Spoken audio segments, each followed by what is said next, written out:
Бокс әлемдегі ең ежелгі спорт түрі. Сәлем достар, Репортер ТВ YouTube арнасында мен Аружан Отынбай.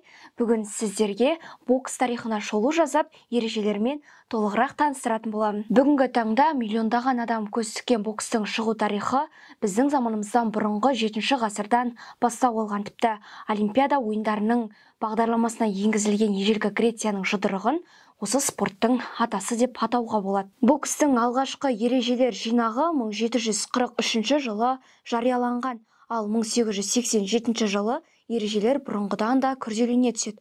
Осыған қарамастан өз дәуірінде бокстың мәртебесі жоғары болған деседі. Оның кәсіби деңгейге дейін дамуы тек 20-шы ғасырда басталған екен. Аталған жекпе-жек түрі 4 бұрышты алаңда өтеді.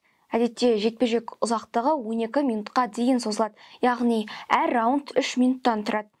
Ал жарыс барысында спортшыларға раунд сайын 1 минуттық үзілістен беріліп отырады. Боксшылар салмақ дәрежелеріне қарай жеңіл, жартылай орта және ауыр салмақ деп бөлінеді. Сондай-ақ кәсіби бокста арнайы бас киім киюге тыйым салынса, әуесқой боксқа рұқсат етілген. Бірақ соңғы ақпараттарға сүйенсек, жақын арада бұл ереже бәріне ортақ, яғни бәріне бірдей шілемсіз жекпе-жек түріне ауысуы әбден мүмкін. Бокстағы ережелер техникалық әдістерге негізделген, яғни былғары қолғап шеберлері бір-біріне бас пен денеге бағытталған соққылар жасай отыра жұдырықтасады. Сәйкесінше қолмен итеру, баспен ұру, арқадан соғу секілді дөрекі соққыларға тыйым салынған.